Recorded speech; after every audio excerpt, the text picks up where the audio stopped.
तुम्हारे मंदिर में नागों ने डेरा डाला है, नागों ने डेरा डाला है, नागों ने डेरा डाला है। मैं जल चढ़ाने आई हूँ और दूध भी साथ मिलाई हूँ। वहाँ तेरी जटा से ओ भोले गंगा की धारा बहती है। जय भोलेनाथ। ओम नमः शिवाय। आप सभी भक्तगणों को नाग पंचमी की हार्दिक शुभकामनाएं। प्रिय भक्तगणों, आज सावन माह शुक्ल पक्ष की पंचमी तिथि है और आज नाग पंचमी का महापर्व है। ब्रह्म पुराण के अनुसार नाग पंचमी के दिन जो भी व्यक्ति नाग देवता की पूजा करके उन्हें दूध से स्नान कराता है, उनके निमित्त व्रत कथा को सुनता या पढ़ता है, तो उनके जीवन में कभी भी धन का अभाव नहीं होता। वे धनपति होते हैं तथा सुख समृद्धि मान प्रतिष्ठा की प्राप्ति होती है। काल सर्प दोष सर्पदंश जैसे भय से छुटकारा मिलता है। पंचमी तिथि के स्वामी नाग देवता हैं। इस दिन अष्ट नागों की पूजा प्रधान रूप से की जाती है। इस प्रकार से है: अनंत, बासुकी, पद्म, महापद्म, तक्षक, कुलीर, करटक और शंख। प्रिय भक्तगणों, कथा के अंत में हम पूजा की शुभ मुहूर्त, पूजा विधि तथा विशेष नियम के बारे में बताएंगे, जिससे आप नाग पंचमी की पूजा को सरलता पूर्वक पूर्ण कर सकें। यदि आपने हमारे चैनल प्रियंका धर्मगंगा को अभी तक सब्सक्राइब नहीं किया है तो कृपया सब्सक्राइब कर दीजिए, लाइक करिए, शेयर करिए, पास में बने बेल के बटन को अवश्य दबाइएगा। आपका यह छोटा सा प्रयास हमारे लिए बहुत महत्व रखता है। तो चलिए, तो आज मैं सुना रही हूँ नाग पंचमी की 5 प्रमुख कथाएं, क्योंकि ये समस्त नागों की रक्षिका नाग माता हैं, जिनकी कथाओं को अनसुना करने से काल सर्प दोष का व्यक्ति को सामना करना पड़ सकता है। तो कथा को बड़ी श्रद्धा तथा प्रसन्न चित्त मन से पूरा सुनिएगा। कालांतर में जब अर्जुन के पौत्र राजा परीक्षित के पुत्र जन्मेजय को पता चला कि उनके पिता की मृत्यु का कारण सर्पदंश था, उन्हें तक्षक नाग ने डस लिया था और राजा परीक्षित की मृत्यु हो गई थी, तो उन्होंने नागों से बदला लेने की सोची और संसार के समस्त सापों को भस्म करने के लिए एक यज्ञ का आयोजन किया। इस दौरान नागों की रक्षा के लिए यज्ञ को देवी मनसा के पुत्र आस्तिक ने श्रावण मास के शुक्ल पक्ष की पंचमी के दिन रोक दिया और आग के ताप से तक्षक को बचाने के लिए ऋषि ने उन पर कच्चा दूध डाल दिया। इस कारण तक्षक नाग बच गए। नाग तक्षक के बचने से नागों का वंश बच गया। मान्यता है कि तभी से नाग पंचमी मनाई जाने लगी और इस दिन नाग देवता को दूध चढ़ाने की परंपरा शुरू हुई। वहीं एक अन्य कथा के अनुसार समुद्र मंथन के समय वासुकी नाग को रस्सी बनाया गया था। जहां देवताओं ने वासुकी नाग की पूंछ पकड़ी थी, वहीं दानवों ने उनका मुंह पकड़ा था।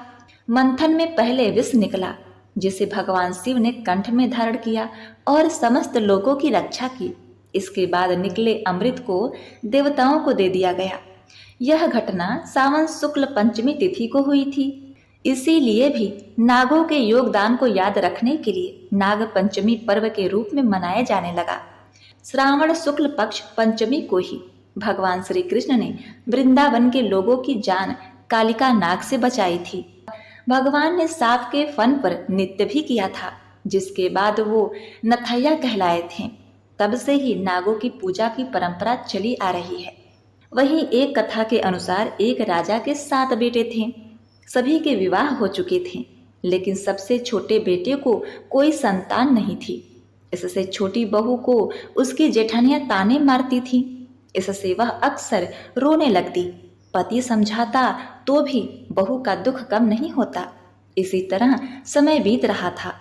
एक बार नाग पंचमी से पहले उसे स्वप्न आया। सपने में उसे 5 नाग दिखाई दिए। ऐसे एक ने उससे कहा, अरे पुत्री, कल नाग पंचमी है। कल अगर तू हमारा पूजन करे तो तुम्हें पुत्र रत्न की प्राप्ति हो सकती है। यह सुनकर वह जग गई और पति को सारी बात बताई। इस पर पति ने कहा कि इसमें कौन सी बड़ी बात है, 5 नाग दिखाई दिए हैं तो 5 की आकृति बनाकर पूजन कर देना। नाग लोग ठंडा भोजन करते हैं, इसलिए कच्चे दूध से उन्हें स्नान कराना। छोटी बहू ने वैसा ही किया और 9 महीने बाद उसे पुत्र की प्राप्ति हुई। वहीं अन्य कथा यह भी कहती है कि एक किसान के परिवार में 2 बेटे और 1 बेटी थी। एक दिन खेत जोतते समय हल से नाग के 3 बच्चे मर गए। पहले तो नागिन खूब रोई, बाद में बदला लेने का संकल्प किया और रात में किसान उसकी पत्नी और दोनों बेटों को डस लिया। अगले दिन वह किसान की बेटी को डसने चली तो उसने उसके सामने दूध रख दिया और हाथ जोड़कर क्षमा मांगने लगी। इससे प्रसन्न होकर नागिन ने किसान के परिवार के सभी सदस्यों को जीवित कर दिया। तो प्रिय भक्तगणों, अब आइए सुनते हैं नाग पंचमी की प्रमुख पौराणिक व्रत कथा। प्राचीन काल में एक सेठ जी के 7 पुत्र थे। 7 के विवाह हो चुके थे। सबसे छोटे पुत्र की पत्नी श्रेष्ठ चरित्र की, विदुषी और सुशील थी, परंतु उसके भाई नहीं था। एक दिन बड़ी बहू ने घर लीपने को पीली मिट्टी लाने के लिए सभी बहुओं को साथ चलने को कहा तो सभी डलिया और खुरपी लेकर मिट्टी खोदने लगी। तभी वहां एक सर्प निकला जिसे बड़ी बहू खुरपी से मारने लगी। यह देखकर छोटी बहू ने उसे रोकते हुए कहा, हे दीदी, मत मारो इसे, यह बेचारा निरपराध है। यह सुनकर बड़ी बहू ने उसे नहीं मारा। तब सर्प एक ओर जा बैठा। तब छोटी बहू ने उससे कहा, हम अभी लौटकर आती हैं, तुम यहाँ से जाना मत। यह कहकर वह सबके साथ मिट्टी लेकर घर चली गई और वहां काम काज में फंसकर सर्प से वादा जो किया था उसे भूल गई। अब दूसरे दिन वह बात याद आई तो सबको साथ लेकर वहां पहुंची। सर्प को उस स्थान पर बैठा देखकर बोली, सर्प भैया नमस्कार। सर्प ने कहा, तू भैया कह चुकी है इसीलिए तुझे छोड़ देता हूँ, नहीं तो झूठी बात कहने के कारण तुझे अभी डस लेता। वह बोली, भैया मुझसे भूल हो गई, उसकी क्षमा मांगती हूँ। तब सर्प बोला, अच्छा तू आज से मेरी बहन हुई और मैं तेरा भाई हुआ, तुझे जो मांगना हो मांग ले। वह बोली, भैया मेरा कोई नहीं है, अच्छा हुआ जो तू मेरा भाई बन गया। अब कुछ दिन व्यतीत होने पर जब सावन का महीना आया, जब सभी कन्याएं अपने मायके जाती हैं, उस समय वह सर्प भी मनुष्य का रूप रखकर उसके घर आया और बोला कि मेरी बहन को सावन के महीने में झूला झूलने के लिए उसके मायके भेज दो। सबने कहा कि इसके तो कोई भाई नहीं था। तो वह बोला, मैं दूर के रिश्ते में इसका भाई हूँ, बचपन में ही बाहर चला गया था। उसके विश्वास दिलाने पर घर के लोगों ने छोटी बहू को उसके साथ भेज दिया। उसने मार्ग में बताया कि हे बहना, मैं वही सर्प हूँ, इसलिए तू डरना नहीं और जहाँ चलने में कठिनाई हो वहाँ मेरी पूंछ पकड़ लेना। उसने कहे अनुसार ही किया और इस प्रकार वह उसके घर पहुँच गई। वहाँ के धन ऐश्वर्य को देखकर वह चकित हो गई। वह सर्प अपने घर उसे ले जाने के बाद अपने माता पिता से परिचय कराता है और कहता है, हे माता, हम लोगों की कोई बहन नहीं थी, तो यह मेरी धर्म बहन है और आप दोनों की यह पुत्री हुई, सो इसे माता पिता की तरह प्रेम करना।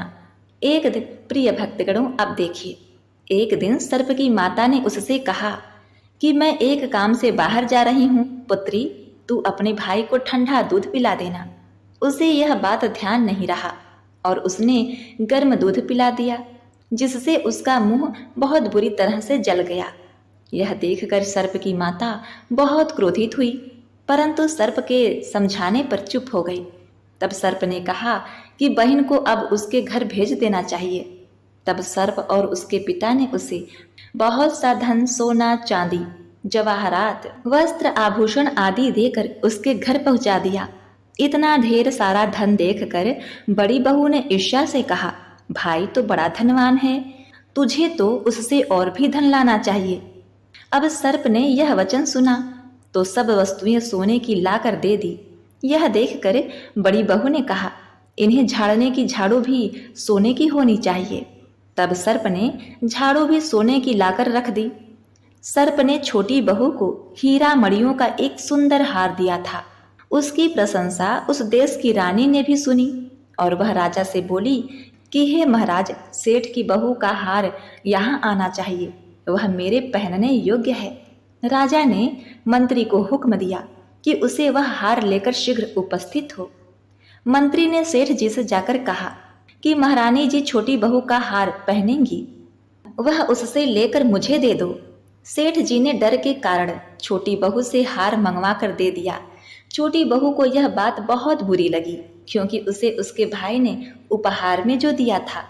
अब उसने अपने सर्प भाई को याद किया और आने पर प्रार्थना की कि हे भैया, रानी ने हार छीन लिया है, तुम कुछ ऐसा करो कि जब वह हार उसके गले में रहे तब तक के लिए वह सर्प बन जाए, और जब वह मुझे लौटा दे तब हीरो और मणियों का हो जाए। सर्प ने ठीक वैसा ही किया। जैसे ही रानी ने हार पहना वैसे ही वह सर्प बन गया। यह देखकर रानी चीख पड़ी और रोने लगी। यह सब देखकर राजा ने सेठ के पास खबर भेजी कि छोटी बहू को तुरंत भेजो। सेठ जी डर गए कि राजा न जाने क्या करेगा। वे स्वयं छोटी बहू को लेकर उपस्थित हुए। राजा ने छोटी बहू से पूछा, तूने क्या जादू टोना किया है? मैं तुझे दंड दूंगा। छोटी बहू बोली, राजन, धृष्टता क्षमा कीजिए, यह हार ही ऐसा है कि मेरे गले में हीरो और मणियों का रहता है और दूसरे के गले में सर्प बन जाता है। यह सुनकर राजा ने वह सर्प बना हार उसे देकर कहा, अभी पहनकर दिखाओ। छोटी बहू ने जैसे ही उसे पहना वैसे ही हीरो मणियों का हो गया। यह देखकर राजा को उसकी बात का विश्वास हो गया और उसने प्रसन्न होकर उसे बहुत सी मुद्राएं भी पुरस्कार में दी। छोटी बहू अपने हार को लेकर अपने घर लौट आई। उसके धन को देखकर बड़ी बहू ने ईर्ष्या के कारण उसके पति को सिखा दिया कि छोटी बहू के पास कहाँ से धन आया है। यह सुनकर उसके पति ने अपनी पत्नी को बुलाकर कहा, ठीक ठीक बता कि यह धन तुझे कौन देता है। तब वह सर्प को याद करने लगी। तभी उसी समय सर्प ने प्रकट होकर कहा, यदि कोई भी मेरी धर्म बहन के आचरण पर संदेह प्रकट करेगा तो मैं उसे खा लूंगा। यह सुनकर छोटी बहू का पति बहुत ही प्रसन्न हुआ और उसने सर्प देवता का बड़ा ही सत्कार किया। उसी दिन से नाग पंचमी के दिन महिलाएं नाग को अपना भाई मानकर उन्हें दूध से स्नान कराती हैं तथा विधिवत पूजा अर्चना करके शिव जी से आशीर्वाद प्राप्त करती हैं।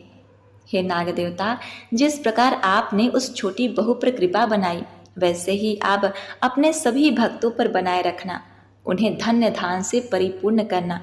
प्रिय भक्तगणों, अब आइए सुनते हैं नागों की प्रमुख देवी माता मनसा देवी की कथा। इनकी कथा सुने बिना यह व्रत अधूरा माना जाता है और जो कोई इस कथा को आधे पर ही त्याग करता है उसे भयानक काल सर्प दोष का सामना करना पड़ता है।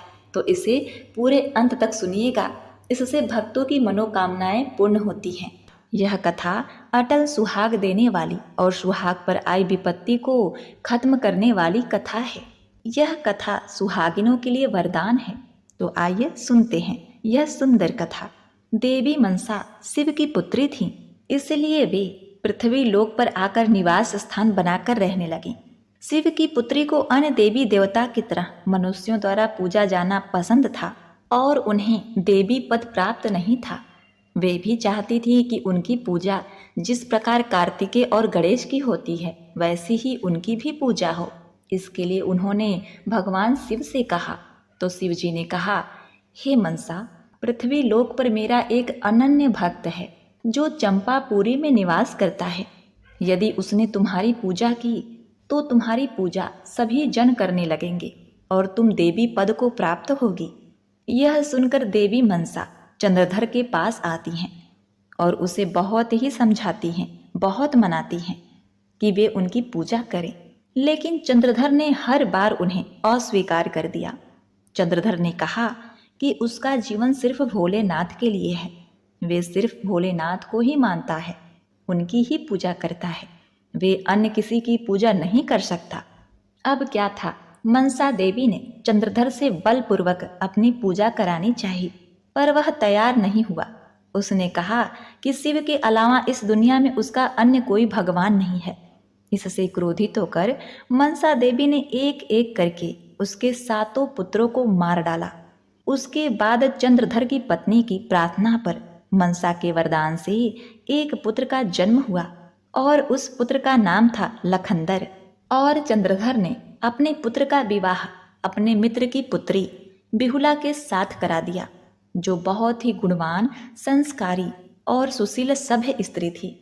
वह पति परायण थी, लेकिन यहाँ पर भी चंद्रधर ने माता मनसा देवी की पूजा करना स्वीकार नहीं किया। यहाँ पर भी मनसा देवी को अपमानित होना पड़ा। भरपूर प्रयास के बाद भी जब चंद्रधर पूजा करने को तैयार नहीं हुआ तो मनसा देवी ने अपने ही वरदान से जन्मे चंद्रधर के पुत्र लखेंदर को सुहाग रात के दिन ही डस लिया। वहीं लखेंदर की पत्नी बिहुला महान सती थी। देवताओं की सलाह पर वह केले के पत्ते से एक नौका बनाकर नदी को पार करते हुए एक तट के किनारे पहुंची, जहां उसे एक महिला दिखाई दी जिसके मुख से तेज टपक रहा था। वह महिला साक्षात माता मनसा देवी थी। वह तो पग पग पर बिहुला का साथ दे रही थी। वे तो बस चंद्रधर से ही क्रोधित थी। बिहुला तो उनकी भक्त थी, इसीलिए उन्होंने बिहुला को रास्ता दिखाया और कहा कि यदि वह स्वर्गलोक में पहुंच जाए जहां देवताओं का सभा हो रहा है तो उसके पति जीवित हो सकते हैं। उसके लिए उसे यह नदी पार करके वैतरणी नदी पार करते हुए यमलोक को होते हुए स्वर्ग जाना पड़ेगा। अब इसके लिए बिहुला तैयार हो जाती है। बिहुला अपने पति को उस नौका पर लेकर नदी को पार करते हुए आगे बढ़ती है। कई दिन बीत जाते हैं। उसके पति का शरीर अब सड़ने गलने लगता है। उसके पति के शरीर से कीड़े निकलने लगते हैं। फिर भी बिहुला ने तनिक भी धैर्य नहीं खोया और ऐसा करते करते वह ऐसे स्थान पर पहुंचती है जहां उसे आभास होता है कि वह बैतरणी नदी के पास आ गई है।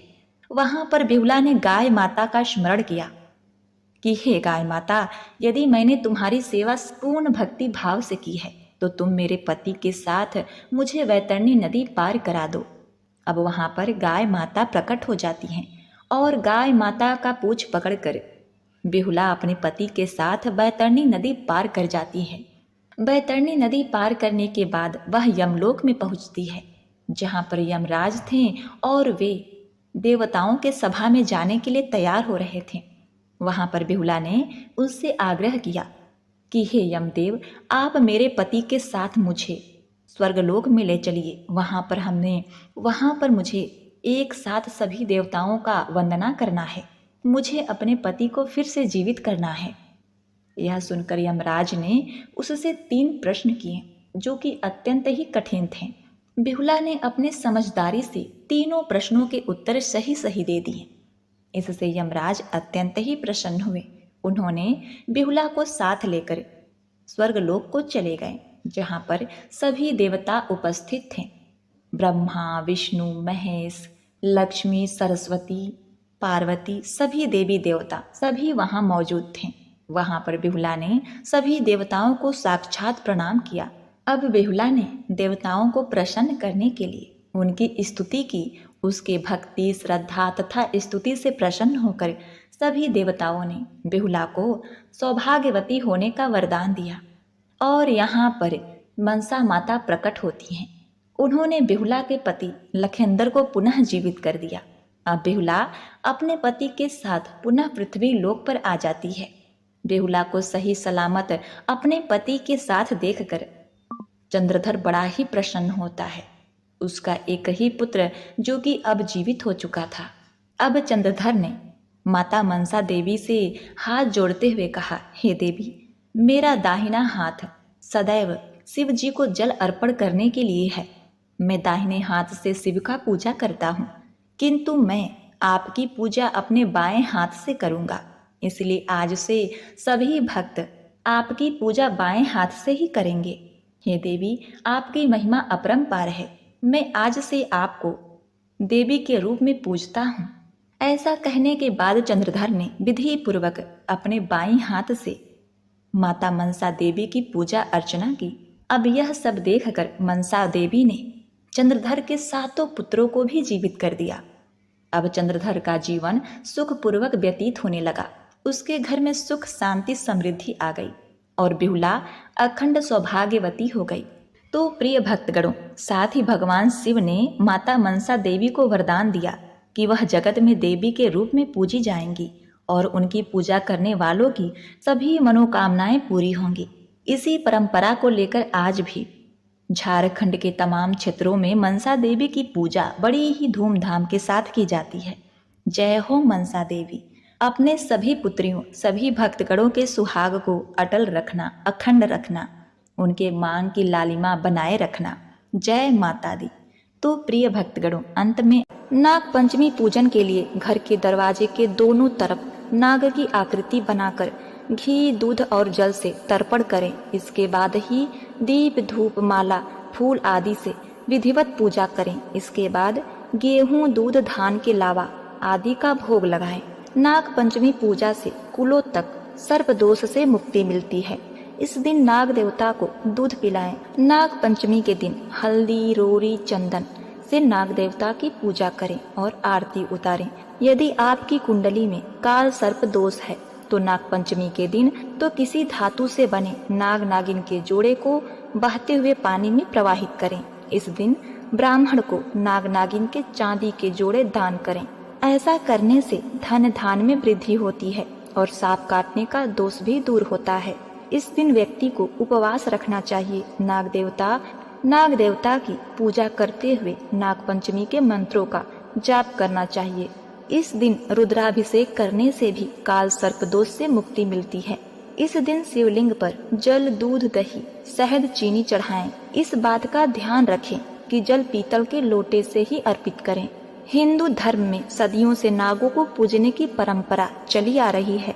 ऐसी मान्यता है कि नाग पंचमी के दिन नाग देवता को दूध अर्पित करने से पुण्य की प्राप्ति होती है।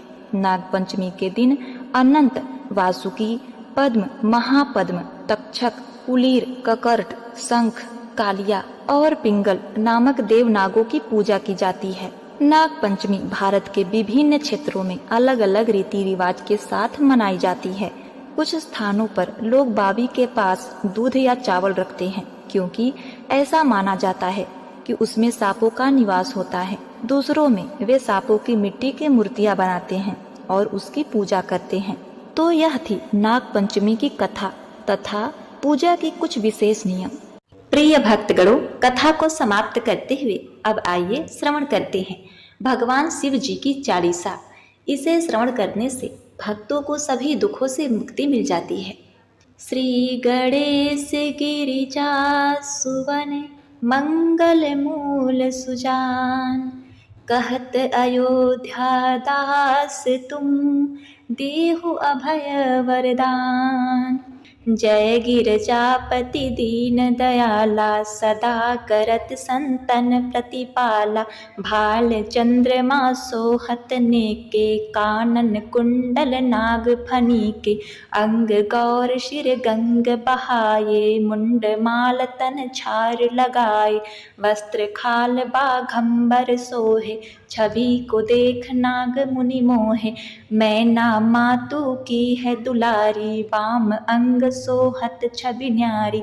करत त्रिशूल सोहत छवि भारी, करत सदा शत्रुन क्षयकारी। नंदी गणेश सोहे तह कैसे, सागर मध्य कमल है जैसे। कार्तिक श्याम और गणराऊ, या छवि को कहीं जात न काऊ। देवन जब ही जाय पुकारा, तब ही दुख प्रभु आप निवारा। किया उपद्रव तारक भारी, देवन शब मिली तुम ही जुहारी। तुरत षडानन आप पठाऊ, लवनी मेष मही मार गिराऊ। आप जलांधर असुर संहारा, सूयस तुम्हारा विदित संसारा। त्रिपुरासुर सन युद्ध मचाई, सब ही कृपा कर लीन बचाई। किया तपहि भगीरथ भारी, पूरब प्रतिज्ञा तसु पुरारी। दानिन मह तुम सम कोई नाही, सेवक स्तुति करत सदाही। वेद नाम महिमा तब गाई, अकथ अनादि भेद नहीं पाई। प्रकट उदित मंथन में ज्वाला, जरे सुरासुर भय बिहाला। किन्हीं दया तह करि सहाई, नीलकंठ तब नाम कहाई। पूजन रामचंद्र जब कीन्हा, जीत के लंक विभीषण दीन्हा। सहस कमल में सो रहे धारी, किन्ह परीक्षा तब ही पुरारी। एक कमल प्रभु राखेहु जोई, कमल नयन पूजन चह सोई। कठिन भक्ति देखू प्रभु शंकर, भय प्रसन्न किए इच्छित वर। जय जय जय अनंत अविनाशी, करत कृपा सबके घटवासी। दुष्ट सकल नित मोहि सतावे, भ्रमत रहे मोहि चैन न आवे। त्राहि त्राहि मैं नाथ पुकारो, यही अवसर मोहि आन उबारो। लय त्रिशूल शत्रु को मारो, संकट से मोहि आन उबारो। मातु पिता भ्रात सब कोई, संकट में पूछत नहीं कोई। स्वामी एक है आस तुम्हारी, आय हरहु अब संकट भारी। धन निर्धन को देत सदाही, जो कोई जाचे वो फल पाही। स्तुति के ही विधि करो तुम्हारी, क्षमहु नाथ अब चूक हमारी। शंकर हो संकट के नाशक, मंगल कारण विघ्न विनाशक। योगी यति मुनि ध्यान लगावे, नारद सारद शीश नवावे। नमो नमो जय नमो शिवाय, सूर ब्रह्मादि पार न पाय। जो यह पाठ करे मन लाई, ता पार होत है शंभु सहाय। त्रिनिया जो कोई हो अधिकारी, पाठ करे सो पावन हारी। पुत्रहीन कर इच्छा कोई, निश्चित शिव प्रसाद तेहि होई। पंडित त्रयोदशी को लावे, ध्यान पूर्वक होम करावे। त्रयोदशी व्रत करे हमेशा, तन नहीं ताके रहे कलेसा। धूप दीप नैवेद्य चढ़ावे, शंकर सम्मुख पाठ सुनावे। जन्म जन्म के पाप नशावे, अंतवास शिवपुर में पावे। कहे अयोध्या आस तुम्हारी, जान सकल दुख हरहु हमारी। नित नेम कर प्रातः ही, पाठ करो चालीसा। तुम मेरी मनोकामना पूर्ण करो जगदीश। मगशर छठी है मंत्र ऋतु, सम्मत 64 जान। स्तुति 40 शिवहि, पूर्ण किन्हीं कल्याण। ओम नमः शिवाय। जय भोलेनाथ। कर्पूर गौरम करुणावतारम, संसार सारम भुजगेन्द्रहारम। सदा वसन्तं हृदयारविन्दे, भवं भवानी सहितं नमामि। जय शिव ओंकारा, भज शिव ओंकारा। ब्रह्मा विष्णु सदा शिव, ब्रह्मा विष्णु सदा शिव। अर्धांगी धारा, जय शिव ओंकारा। एकानन चतुरानन, पंचानन राजे। प्रभु पंचानन राजे, हंसानन गरुड़ासन। हंसानन गरुड़ासन, वृषवाहन साजे। जय शिव ओंकारा। दो भुज चार चतुर्भुज, 10 भुज अति सोहे। प्रभु 10 भुज अति सोहे, तीनों रूप निखरते। तीनों रूप निखरते, त्रिभुवन जन मोहे। जय शिव ओंकारा। छर माला वन माला, गरुड़ माला धारी। प्रभु गरुड़ माला धारी। त्रिपुरारी कंसारी, त्रिपुरारी कंसारी। करमाला धारी। जय शिव ओंकारा। श्वेतांबर पीतांबर, बाघंबर अंगे। प्रभु बाघंबर अंगे, सनकादिक गरुडादिक भूतादिक शङ्गे करमध्ये कुशमण्डलु चक्र त्रिशूलधारी प्रभु चक्र त्रिशूलधारी सुखकारी दुखहारी जगपालनकारी। ओम जय शिव ओंकारा ब्रह्मा विष्णु सदाशिव जानत अविवेका प्रभु जानत अविवेका प्रणवाक्षर में शोभित ये तीनों एका। जय शिव ओंकारा त्रिगुण स्वामी की आरती जो कोई नर गावे प्रभु जो कोई नर गावे भजत शिवानंद